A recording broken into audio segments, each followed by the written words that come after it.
bienvenidos a esta serie de charlas de profesionales de museos. El día de hoy estamos con Magali Hernández, ella es la coordinadora del Museo de la Ciudad de México.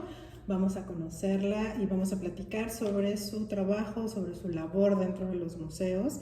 Estas charlas, pláticas, pequeñas entrevistas son para conmemorar el Día Internacional de los Museos del año 2024, porque el tema es investigación y museos. Entonces queremos conocer los rostros y a las personas que están detrás de ese trabajo de gestión, de coordinación, de atención de los públicos, cómo es que se genera la magia dentro de los museos, para que nosotros veamos las exposiciones tal y como tal las conocemos. Entonces, pues bueno, el día de hoy platicaremos con Magali. Magali, muchísimas gracias por estar acá de nuevo con nosotros. Hola, Sofi, sí, no, gracias por invitarme nuevamente. Sí, nos gusta mucho tenerte aquí en Comunidad Estanquillo. Ay, a mí que me inviten. Sí, perfecto. Bueno, pues muchísimas gracias por estar acá con nosotros y pues vamos a platicar en esta ocasión sobre tu labor, sobre tu trabajo dentro de los museos en el área de investigación, curaduría, sobre todo para conocer, bueno, de qué se trata y cuál ha sido esta trayectoria que has tenido y pues cuáles como los retos,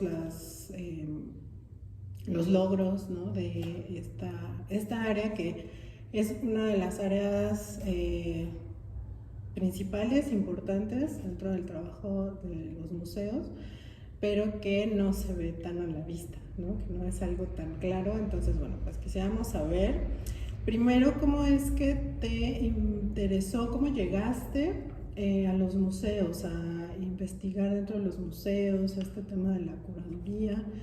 ¿Cómo es que sucedió esto? Pues bueno, primero mi acercamiento a los museos fue justo cuando estaba terminando la carrera de Artes Visuales de la ENAP, que ahora ya es Facultad de Arte y Diseño, y pues justo estaba buscando opciones para hacer mi servicio social y ahí fue cuando me llamaron la atención los museos. Comencé en el Museo Nacional de San Carlos y ahí comencé en el área de servicios educativos, entonces daba talleres infantiles, visitas guiadas.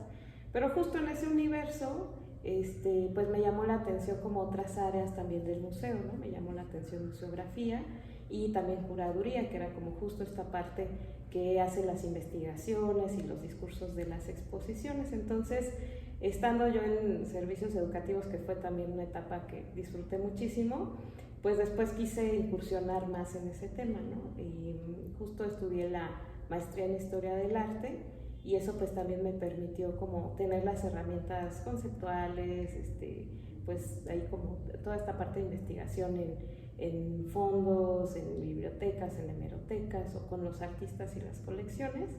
Y pues eso creo que fue lo que me llevó mucho a investigar, ¿no? Sobre todo el tema de que me tocaba trabajar a veces con artistas vivos, a veces con herederos, ¿no?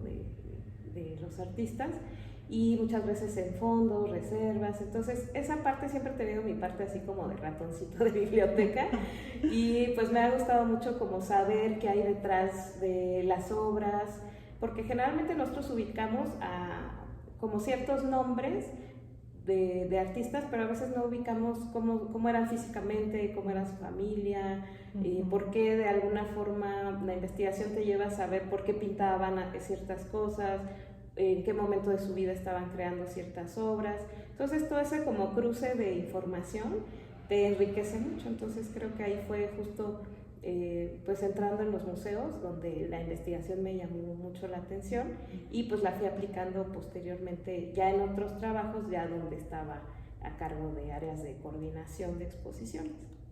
Perfecto. Y bueno, además de tu formación inicial en artes visuales, ¿algo más te inspiró o te impulsó o alguna inquietud que hayas tenido justo para elegir hacer tu servicio social en museos y no en otro escenario? Pues sí, yo creo que desde que estaba estudiando artes teníamos esta como formación teórico-práctica, ¿no? Una parte era producir, yo estaba en las áreas de pintura, después pasé a pintura mural y a gráfica, ¿no? Esas son como mis dos ramas. Sin embargo, también teníamos áreas teóricas como teoría del arte, historia del arte, y tenía un par de profesoras y un profesor que justo hablaban mucho de la historia del arte de México y de Europa, y sobre todo en mi época, ahí en los 2000, hablaban mucho del arte contemporáneo, ¿no? Entonces, justo esa parte me llamó la atención, y entonces, como vivía enfrente de la escuela, porque antes vivía muy lejos de casa, o sea, me quedaba 2 horas la universidad de mi casa, entonces mis papás tuvieron a bien rentarme un cuartito así enfrente de la universidad, y pues eso me daba mucho tiempo libre, ¿no? Entonces ya cuando salía de mis clases era ratón de biblioteca, entonces me iba a la biblioteca, checaba algunos libros teóricos, y como todo estaba ahí a la mano, pues me sumergí ahí en ese tema, y muchos me decían que pues era muy nerd, ¿no? Que yo debería estar produciendo, como que de pronto en las escuelas de arte hay un poco un frenesí de producir, pero hay veces que esa parte teórica como que la dejan un poco de lado. Y justo cuando entro a la maestría, ahí es al revés, me dicen así como de, ay, ¿por qué pierden el tiempo haciendo cosas y lo que van a hacer es investigar, ¿no? Que creo que esa parte es dual, ¿no? Me ayuda mucho, sobre todo en el tema de, una cosa es ser creador, saber manejar los materiales, y otra cosa también es ser investigador o historiador, porque eso es más bien como que le da un sentido, una narrativa a lo que hacen los artistas, le da una especie de soporte. Pero yo sí soy de la idea de que uno no existe sin el otro. O sea, hay veces que la figura del curador se ha exponenciado mucho en estos últimos tiempos, pero desde mi punto de vista yo no le quito pues justo esta parte o el mérito que tienen los propios artistas, ¿no? Que muchas veces articulan sus discursos, y que pues más bien los curadores pues les damos como esa otra lectura, o sea, nos salimos de pues esta experiencia en primera persona. Pero sí, justo esa parte en la escuela me ayudó mucho, y desde siempre, desde que estaba chica, me gustaban mucho las asignaturas de historia, ¿no? Porque era como, pues era como de alguna forma saber cómo sucedieron los acontecimientos, y saber, siempre me ha interesado saber cómo una persona, o sea, una persona ilustre, un artista, llegan a donde llegan, o sea, cuáles fueron las cosas que tuvieron que pasar, ¿no?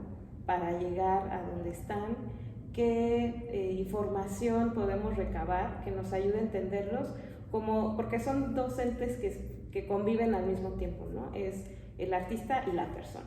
O sea, no podemos hablar, por ejemplo, de Diego Rivera solo como artista, sino también como esa persona que coexistía con él, ¿no? Y que hay cosas que muchas veces como personas influyen mucho, ¿no? Por ejemplo, literatos como Juan Rulfo, ¿no? Que estaba generando sus mejores piezas de Pedro Páramo en la Ciudad de México, pero con varias precariedades, ¿no? Con la novia lejos, entonces como ese tipo de cosas, como que a veces un poco sí entré por el tema del chismecito, o sea, saber un poco más, y creo que eso, investigar más ya prácticamente en los museos le agrega un plus, ¿no? Porque la visión demasiado académica a veces rompe este vínculo con los visitantes. O sea, los visitantes necesitan saber que los artistas son de carne y hueso, que igual pasaron muchos problemas, que muchas veces ni tenían para pagar la renta, para comer, que estaban en la quiebra mientras hacían sus mejores obras, ¿no? Entonces, cuando tú le hablas de eso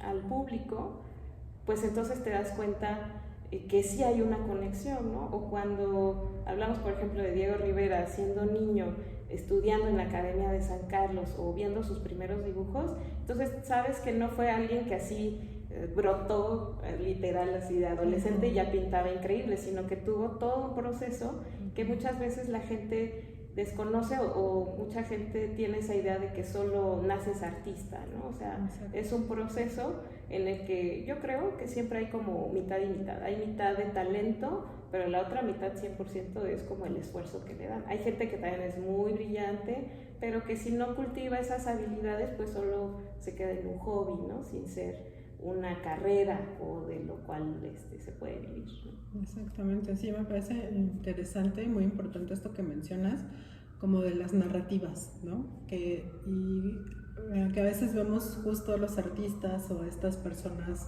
sobresalientes, ¿no? Como congeladas en el tiempo, pero que finalmente pues sí tuvieron toda una historia de vida interesante, importante, ¿no? Que no nada más es como la creación que hicieron, sino que además todo eso le da sentido a quiénes son, a lo que produjeron y además a uno como espectador, ¿no? Como a los visitantes. Y esas narrativas me parecen importante resaltarlo porque es justo como nosotros, como visitantes, visitamos, ¿no? Vivimos y consumimos las salas de exposiciones y sobre todo el arte, el acercarnos al arte desde distintos puntos de vista nos va a dar esas narrativas, ¿no? Que no nada más es una forma de ver el arte, sino entenderlo, digamos, en su totalidad. Eso me parece bastante rescatable. Y en toda esta labor que has hecho a lo largo de tu carrera dentro de los museos y en el tema de la investigación, ¿cuáles son los retos a los que te has enfrentado? Pues son varios, desde como los prácticos de dónde están los fondos, dónde hay que investigar, ¿no? Por ejemplo, en la maestría estuve investigando sobre Paula Santiago y entonces pues es una artista de Guadalajara que como que tuvo su mayor trayectoria en los 2000 y originalmente cuando estuve estudiando en la maestría realmente solo como que alcancé la punta del iceberg, ¿no? Investigando en algunos espacios, pero justo los retos son cómo llegar al acervo adecuado con las personas adecuadas. Y algo con lo que siempre he dicho es que tengo una estrellota porque siempre me han ayudado, ¿no? Me he topado con personas que sí dicen que, pues, investigadores como que crean ahí una serie de competencias. Y en mi caso me topé con gente muy, muy amigable, ¿no? Por ejemplo, con Mariana Garza, que ella también había investigado, o sea, primero fui a una biblioteca de la UAM, Xochimilco, ahí vi que había una investigadora que había trabajado con la artista de la que yo estaba hablando. La contacté por correo, nos vimos en un café y ella llegó así con todas sus fotocopias y me dijo, mira, esta es la investigación que yo llevo, ella la hizo con tema de perspectiva de género, me dice, ojalá te sirva, ¿no? Entonces dije, eso es como algo que realmente no pasa muy seguido, ¿no? O sea, me ahorró mucho trabajo. Sí. Y después ella me contactó también con Patricia Torres, que le mando un saludo, de la Galería de Arte Mexicano. Entonces ella también junto con Mariana Pérez Amor, me apoyaron mucho a investigar lo que había en la galería, ¿no? Que algo que me gusta mucho de esa galería es que tiene, aparte de obra a la venta, tiene un histórico impresionante porque tienen muy bien documentadas a sus artistas, también las obras, tiene incluso así como unos volúmenes donde tú buscas al artista y ahí aparece. Entonces, como que encontré muy buenas colegas y compañeras que me ayudaron.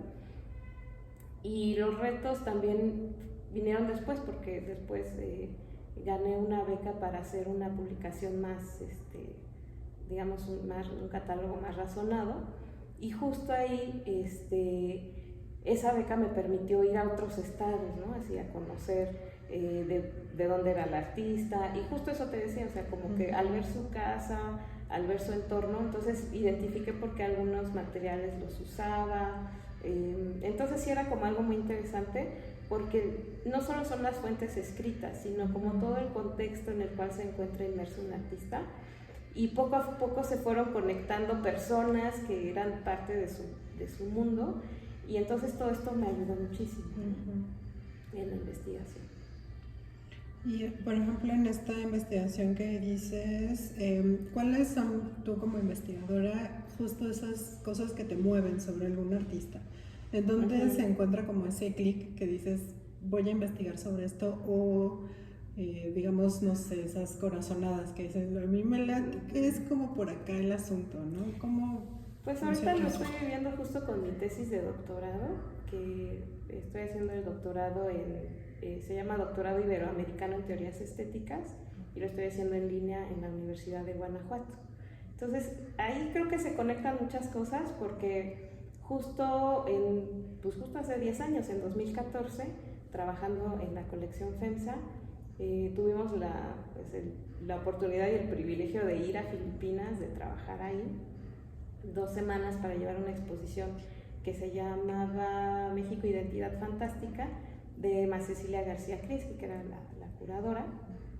Y justo ahí, y al estar en Filipinas nos fuimos vinculando con la gente, con el arte, y pues justo nos dimos cuenta de estas como coincidencias, ¿no? En que ambos somos países colonizados por los españoles, que al principio compartimos el idioma, ya después ellos vivieron como una doble, pues no sé si llamarlo conquista, pero sí fue una intervención norteamericana. Entonces esto hizo que pues todo fuera cambiando, ¿no? Incluso su idioma en menos de un siglo cambiaron completamente todo al inglés. Aunque vas en las calles, pues todo tiene avenidas con nombres de La Rosa o Rizal o cosas así que dices, pues estoy como entre España, México, pero sí, hablamos en inglés, ¿no?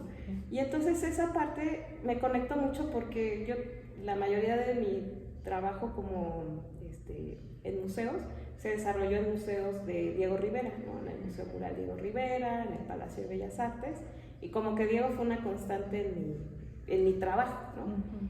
Y después de eso, justo pensé cómo podía vincular, porque en ese viaje llevamos piezas de Diego Rivera, una en particular, de su periodo cubista, y la gente de allá de Manila y del Museo Ayala nos dijeron, bueno, pero sí sabían que aquí tenemos un muralista que es como su Diego Rivera, y yo, no sabía, ¿no? Uh-huh. Y desconoces muchas cosas, ¿no? Desconocía que en Filipinas también hubo un movimiento muralista, que hubo también un triunvirato así como acá en México de Diego Rivera, Orozco y Siqueiros, y allí también, ¿no? Uh-huh. Y entonces cómo se van cruzando esas historias, también hablaban de un periodo nacionalista. Hay sus cuestiones diferentes, por ejemplo, en México sí el gobierno pues apadrinó como todo este movimiento, y allá era un poco más como de iniciativa privada, sus muros eran más teatros, sí había plazas públicas, pero había como puntos de convergencia, ¿no? Entonces, justo algo que fue entre algo en lo que trabajé en museos, algo que me gustaba, que era la historia del arte y el muralismo en particular, y cómo lo pude vincular con otro país que en mi vida nada había tenido que ver, ¿no? Uh-huh. Y por ejemplo ahorita también, aquí donde estamos en el Museo de la Ciudad de México, los condes de Santiago de Calimaya también tuvieron ahí que ver con esta parte de el galeón de Manila, también tenían que ver con el comercio de Filipinas, y casualmente como que toda esa información va llegando, que justo hay una cuestión como científica que dice que justo que cuando tú estás pensando en algo o haciendo algo, como que empiezan a saltar cosas, ¿no? Sí, sí. Y entonces ahí también, ahí conocí a una investigadora que se llama April Tijam en el Museo Ayala, y justo empecé a fantasear hace 10 años cómo sería hacer este vínculo, porque nosotros cuando vamos a otro país y mostramos nuestro arte, pues de pronto es así, pues nosotros somos expertos en lo que sabemos, ¿no? Uh-huh. Pero llegamos a ser hiperespecializados que no vemos lo que hay alrededor. Uh-huh. Y entonces cuando una persona del público nos dijo, oigan, ¿y sí conocen a este otro artista? Y nosotros no. Y entonces nos lanzamos a ir a museos y a ver que teníamos tantas conexiones, sobre todo la academia, que era igual estilo europeo, que traían pues artistas de España para dar clases tanto en México como en Filipinas, y cómo son esas conexiones. A mí me encantó porque era así como que mis neuronitas hacían ahí clic, y creo que esa parte es también muy interesante, como sin adentrarte mucho al principio, porque yo decía, pues Diego Rivera es como algo que conozco, ¿no? Uh-huh. Pero el otro lado, que es Carlos Botón Francisco, este otro personaje, de él casi no conozco, y el ir descubriendo similitudes y también ir descubriendo también cuestiones que son completamente distintas entre ambos personajes, eso me ayuda como a vincular, porque yo también, siempre que vi el muralismo, pensé que éramos, si no los únicos, sí como que teníamos un programa, el muralismo ha existido muchísimo tiempo antes, ¿no? Incluso sí, en Mesoamérica, ¿no? Pero justo quería vincular con algo que estuviera completamente lejos que no fuera el muralismo en América Latina y que también tuviera ese punto, que tuviera un punto de toque. En mi investigación es justo la conquista entre ambos países y cómo ambos lo vieron y lo vivieron, ¿no? Que de hecho ahí también descubrí que justo primero fue la conquista de México y justo con ese mismo esquema de estructura de conquista, Legazpi, que fue uno de los que estuvo también en México, fue el que se aventó y dijo yo voy, y que replicó. Hubo cosas que cambiaron definitivamente, porque aquí estábamos organizados por señoríos, ya había una estructura gubernamental muy fuerte, y en Manila no, porque habían, sobre todo Filipinas es un archipiélago, entonces pues cuando la gente no quería someterse a los españoles, pues se iba a otras islas, ¿no? Y pues a ver, encuéntralos, ¿no? Y era un puñado de españoles, ¿no? Y cómo veían cada artista la forma de ser. Por ejemplo, yo me estoy enfocando en unos retratos que hizo Diego Rivera en el Palacio Nacional sobre Cortés, donde lo pone súper desfigurado, sifilítico y todo eso, y eso responde a que justo en ese tiempo se exhumaron los restos de Cortés. Y entonces había como ahí una cuestión frenológica donde sacaron lo que parecía ser su cráneo, y entonces Diego Rivera pidió información, pidió verlo, le tomaron fotografías, y a partir de ese cráneo, hizo como una cuestión forense, reconstruyó lo que según él creía que era la fisonomía de Cortés. Wow. Pero obviamente lo exacerbó y lo puso así como un monstruo, ¿no? Sí. Versus otras visiones o otras versiones que tiene Rivera en Cuernavaca y en otros espacios donde también trata el tema de la conquista. Entonces, o sea, todo eso que vimos así en 5 minutos es como todo eso, y los retos son eso, como encontrar las fuentes, que a mí me gusta mucho. Me gustan mucho los espacios de bibliotecas y eso, pero sobre todo me gusta mucho trabajar con la gente, aunque no soy antropóloga o etnóloga, pues siempre me gusta como más el trato con la gente que lleva esos acervos, porque muchas veces son ellos los que tienen más información y te ayudan a vincular, ¿no? Exactamente, sí, son quienes además las viven, ¿no? O sea, es como se convierte en su patrimonio, ¿no? Y justo es la investigación, o sea, el cuidarlas implica conocerlas también, investigar y demás. Entonces, bueno, la siguiente pregunta es: ¿cuál ha sido la investigación que mayor tiempo te ha tomado, ¿no? Bueno, esta yo creo que ya es una, ¿no? Esos 10 años justo como de ir armando, ¿no? Como encontrando las similitudes. Pero ¿hay alguna otra que te haya como, o alguna ya digamos para el postdoctorado, ¿no? ¿Alguna cosa que tengas ahí en el tintero? Pues una que disfruté mucho porque fue trabajar con el artista, ¿no?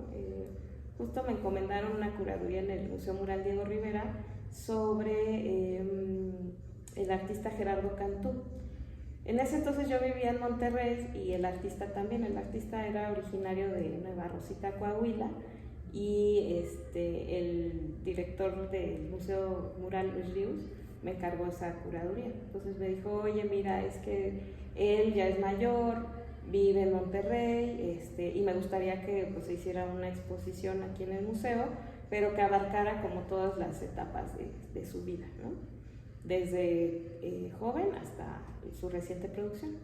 Y entonces, generalmente lo que hacemos en una curaduría es pues como buscar fuentes primarias, que son los artistas, libros, etcétera, y generalmente pues una curaduría puede tardar lo que tú quieras. En mi caso me dieron 1 año, entonces dije, ay, pues desde el día 1, pues voy a empezar, ¿no? Entonces ya fui, bueno, le llamé por teléfono, como ya era mayor, pues no era como mucho de celular, sino más bien hablar a su casa, o sí contestaba, pero contestaba con mensajes de voz o llamadas, ¿no? Entonces justo le dije que si podía ir a su casa, conocerlo, saber de su producción para hacer la exposición. Yo ya tenía como en mente más o menos cómo serían los núcleos, cuánto espacio tiene el museo, y ya a partir de eso como definir, ¿no? Pero cuando llegué, pues sí, o sea, me recibió el maestro. Desde que llegas, te digo, o sea, en sus piezas siempre ponía como de estas lámparas tipo Tiffany's de cristal, de cristal de colores, y llego y es lo que está ahí en su mesita, ¿no? Claro. Le gustan mucho también esferas y ahí están, ¿no? Entonces, cuando tú conoces al artista, te adentras y también tienes el privilegio de conocer dónde trabajan o dónde viven, pues es así, toda la información brinca, ¿no? Exacto. Y entonces con él surgió una serie de visitas cada fin de semana. Y entonces cada fin de semana me platicaba, ¿no? Por ejemplo, el vínculo que existía entre Cantú y el Museo Mural era que conoció Cantú a Diego Rivera.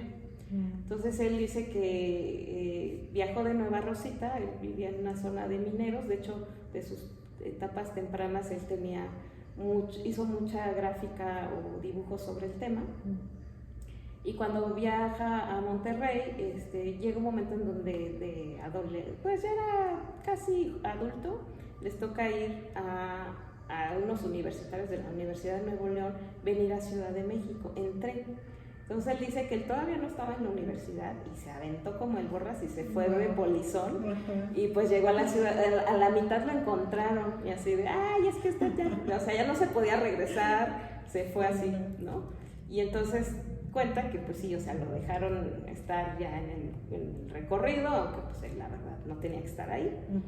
Y de estas incursiones que hizo a México, no recuerdo si fue justo en esa, pero que él vio bajar a Diego Rivera en el Palacio de Bellas Artes con dos mujeres, no sabemos si eran actrices o algo, y que él lo conoció, ¿no? Y ya estando estudiando aquí artes, Diego Rivera le extendió una carta de recomendación para que él pudiera ir a Europa a estudiar, ¿no? Entonces, como esos vínculos que son como invisibles y otra vez sale a relucir Dieguito, entonces de ahí eran visitas que eran conocer su casa, pero al mismo tiempo su casa tenía al lado había comprado la casa de al lado y ese era su taller. Entonces era revisar carpetas y carpetas de grabados. A veces yo veía que retrataba mucho a ciertas mujeres, ¿no? Y ya le decía, pues esta modelo la retrataba mucho, ¿no, maestro? Y él así, sí, pues es que era mi novia, ¿no? O es que le tuve mucho afecto, ¿no? Y esa parte también es muy interesante, ¿no? Cómo vas conociendo, luego fui conociendo a su familia y también a otros investigadores que hablaban sobre él, ¿no? Entonces llegó el momento en que pues ya eran como las tardes de café, a él le gustaba mucho preparar café, llegaba, preparaba el café, platicábamos, ¿no? Pero a veces sí era complicado porque cuando el artista está vivo y tiene injerencia en su exposición, entonces también era así de, no, pero es que yo quiero que vaya esta de maestro, pero es que ya no cabe. Y ya hacían los núcleos, ¿no? Y no, pero es que ahora le vamos a meter esto, no, y es que ahora tengo tal, y ay, vamos a meter un mosaico. Entonces, pues como que toda la investigación era tratar de ajustarla a un espacio, y entonces sí le decía, eso lo podemos poner, no sé, en el catálogo, en algo, pero por favor ya no le metamos. Entonces tuvimos que depurar varias veces, ¿no? Y de pronto iba sacando recuerdos que ya no se vieron en la exposición. Eso también me interesa mucho porque lo que vemos en las exposiciones es como igual solo la parte más alta de la información. Exacto. Porque hay toda una parte interna, ¿no? Hay cosas que suceden que no las comentas, o hay cosas que se quedan en el tintero. De hecho, yo me quedé con ganas de, para esa exposición, haber hecho un catálogo. Lamentablemente en esos momentos no fue posible, y yo tenía la esperanza de poder realizar un catálogo razonado de su obra, pero lamentablemente años después de que trabajamos juntos, pues falleció, ¿no? Entonces justo esa parte es como esa parte de la memoria viva que te toca vivir.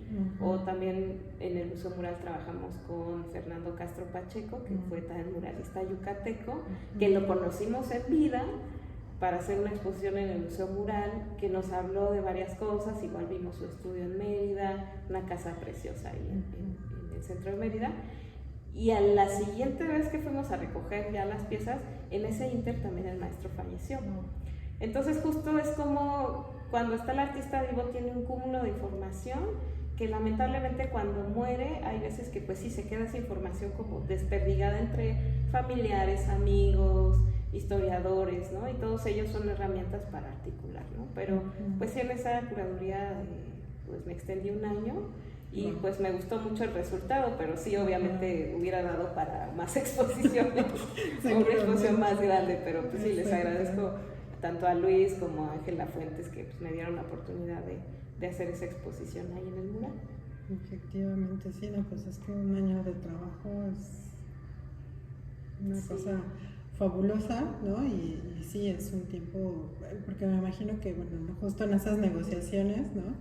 Directa con los artistas, pues ellos necesitan, ¿no? Necesitan como el espacio, el diálogo, la negociación, o sea, qué tantos muros necesitarías, ¿no? Para mostrar realmente toda la obra de un artista, ¿no? Y también que cuando haces, por ejemplo, no es lo mismo hacer una investigación para un libro, o sea, para una publicación, que hacer una exposición. O sea, son tipos distintos. A veces sí confluyen, por ejemplo, una exposición en un catálogo, ¿no? Que también usas como otro tipo de recursos, ¿no? Por ejemplo, la foto de la familia, lo que no viste, a mí me gustan los catálogos porque es el detrás de escenas, lo que no viste de una exposición, ¿no?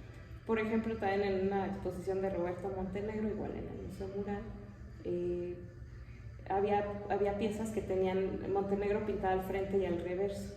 Entonces, museográficamente lo resolvíamos como poniéndolas así de costado para que el público pudiera ver de los dos lados.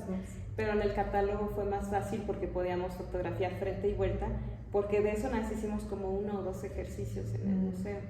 Pero había más, ¿no? Y entonces esta parte que no ves, que eso también me gusta mucho de la historia, cuando tú eres investigador, historiador, esas partes que a veces la gente no tiene acceso porque a veces si los fondos son muy cerrados o necesitas llevar una carta de que realmente estás investigando, ¿no? Pero también creo que hay formas de hacerlo. Y algo que me gusta mucho de trabajar en museos es que la historia no se queda encapsulada, sino que es una especie de divulgación.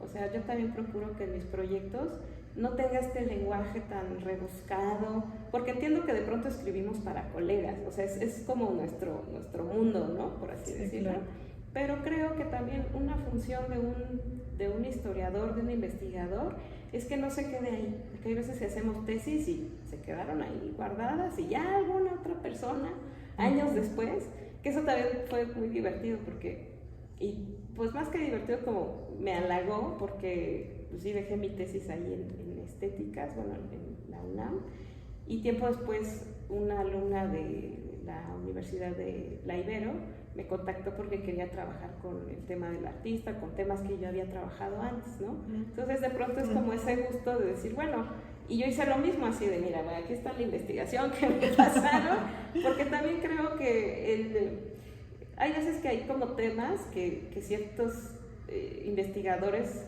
llevan, ¿no? Y que han sido los de toda su vida, ¿no?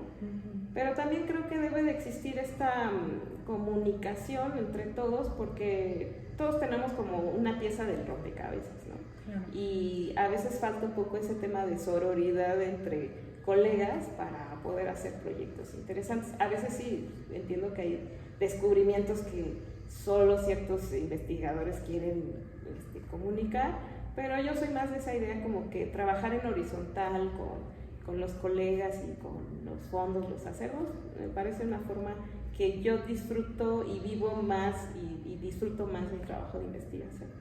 Sí, porque además se van haciendo redes, ¿no? De conocimiento, o sea, finalmente, sí, el no guardarlo en el librero, ¿no? Sino que esté a la mano, a la vista de todos, está genial.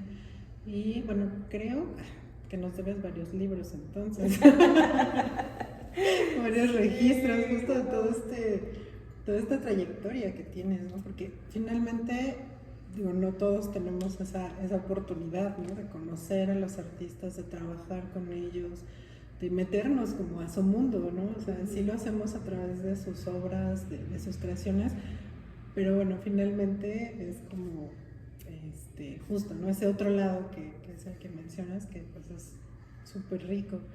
Y en este sentido, por ejemplo, ya con este trayecto que llevas y esta chica que ya consultó tu investigación y demás, a quienes se quieran dedicar a esto, ¿qué camino tendrían que tomar? O sea, ¿cuál sería como la ruta, además del gusto, ¿no? por la historia, por la investigación? Pues yo creo que el eje de todos los historiadores o investigadores es la curiosidad. O sea, ese es como el componente, así la materia prima para hacer varias cosas, ¿no? El tener un espíritu curioso de como... También estoy como mucho entre las fuentes, como las fuentes con F mayúscula, las fuentes históricas, pero también yo me voy mucho con la memoria oral, ¿no? Sobre todo en el caso de artistas o también incluso de hechos históricos, y que también algo que me gusta en un investigador o en un historiador es que no se compre la historia tal cual, porque analizando siempre vemos como este gran libro de La visión de los vencidos, ¿no? O sea, siempre tenemos un lado de la historia. Es como cuando alguien tiene una relación, o sea, tú eres amigo de alguien que es una pareja, rompen y cada quien te va a dar una versión de que, ay, él fue el malo, él fue el infiel y ella me controlaba. Entonces, siempre como investigadora y historiadora les pido a la gente con la que trabajo o con mis colegas es que tengamos esa versión no totalizadora, sino incluso cuestionadora de que, bueno, o sea, esto es lo que me dicen los libros, pero ¿qué más, no? O sea, ¿qué más hay en esto? ¿Y qué otras fuentes puedo investigar, no? Obviamente sí hay una parte científica, una parte de hechos, porque también hay mucha gente que cuenta historias. O sea, es que hay una cuestión entre como la historia con H mayúscula y otras que son las historias, ¿no? Que pueden ser como rumores, etc. Entonces, para fines académicos, pues obviamente estamos trazando una historia fundamentada en hechos, ¿no? Históricos que tienen pues un fundamento de lo dijo alguien, lo leímos en un periódico, etc. Pero también a mí me gusta engarzar a esa parte no ficcional, porque también hay como historiadores que se van a la ficción y entonces ya se hace una cosa ahí como un poco extraña, pero sí al menos resaltar la parte humana. Entonces a los historiadores siempre, o historiadoras, les pido, o me gusta trabajar con los que son curiosos. Quien quiera empezar en esta carrera pues es investigar mucho, es mucho trabajo de campo, que incluye pues sí bibliotecas, ahí encerrarte, pero también incluye hablar con mucha gente, tener como esa parte que también a mí me gustó mucho la interdisciplina, ¿no? Por ejemplo, cuando yo estaba en la maestría tenía una amiga que era periodista. Y entonces mucho de este trabajo con los artistas es como ser periodista, o sea, es como entrevistar. Y entonces ella me pasó así un tip de oro que lo sigo trabajando, porque me decía, cuando en entrevistas, cuando alguien, un artista, alguien, no quiera contestarte algo, reformula la pregunta para que no sea la misma y durante la entrevista lo vuelves a meter, ¿no? He hecho eso varias veces y si es así como de, o sea, a veces no es la pregunta o la información, sino cómo la transmites, ¿no? Claro. Y entonces eso también un historiador tiene que ser súper flexible, tienes que justo tener como también ser diplomático, ¿no? Y ser políticamente correcto y hacer las preguntas que si no son las adecuadas, entonces ir buscando la forma en que sí lo sean para que consigas esa información. Y también algo que seamos respetuosos, ¿no? En cuestión de que hay mucha gente, tanto artistas como familias, como familiares, que hay cierta parte de la vida de los artistas que prefieren no contar, ¿no? Esto porque pues, tiene otras implicaciones o los hace ver de otra forma ante el público. Entonces también no significa falsear, sino más bien que hay que también ser cauto, porque eso pues también incluso hasta te puede ahorrar muchos problemas legales en el futuro, ¿no? Exacto, sí. Y pues sí, sobre todo también otra cosa que me gusta o que me gustaría que explotaran los historiadores es como esta parte de la amabilidad y la generosidad, ¿no? La generosidad al compartir su conocimiento y la amabilidad en el trato con las personas con las que conviven, no solo sus objetos de estudio, que son los artistas o las obras, sino también el universo en el cual se desenvuelve, ¿no? A veces creemos que tenemos como este toque así como muy académico y que nos deben reverenciar. Y bueno, pues hay quienes son ya grandes luminarias, ¿no? Pero muchas veces creo que el estar muy, muy aterrizado en que nuestra profesión es como cualquier otra, pero que sí tiene ese paso que a mí me encanta, que es como los saltos al tiempo, ¿no? Desde hacia el pasado, o incluso nos permite futurear, ¿no? Y pensar hacia el futuro cómo puede ser otros escenarios, ¿no? Claro. Magali, pues muchísimas gracias. Todo este universo de la investigación en museos, cómo se genera la relación con los artistas, con el arte, ¿no? Todo este trabajo detrás que no vemos ya al estar en las salas de exhibición. Muchísimas gracias por compartirlo. ¿Tienes algo más que nos quieras compartir? ¿Alguna cosa que nos quieras? Pues, en primer lugar, muchas gracias por la invitación, y pues también creo que algo que también tenemos que hacer como historiadores es, pues justo en estos años yo también he tenido una incursión al tema de la perspectiva de género, que si bien yo he trabajado con más artistas hombres que mujeres, yo también tengo incluso personalmente una deuda con mi propio género, ¿no? Claro. Y hacer más investigación. Yo creo que eso sería como mi siguiente incursión. Y pues sí, justo animar a quien quiera hacerlo, que pues existen, que se acerquen justo a los museos, a los investigadores, ¿no? Para tener como esta retroalimentación. Hay jóvenes también que muchas veces creen que sus investigaciones pues son como muy escuetas o algo, y de verdad yo me he topado con muchos investigadores e investigadoras jóvenes que tienen una capacidad de síntesis, y que sobre todo también la importancia de que como historiadores solo damos un punto de vista, o sea, no somos absolutistas, así de que todo lo que digo, mi palabra es la ley, pero creo que esa parte también ha ido cambiando, y que antes la historia era demasiado lineal y no estaba a discusión, y en la actualidad esto nos ha dado la ventaja de que podamos ser incluso contestatarios, ¿no?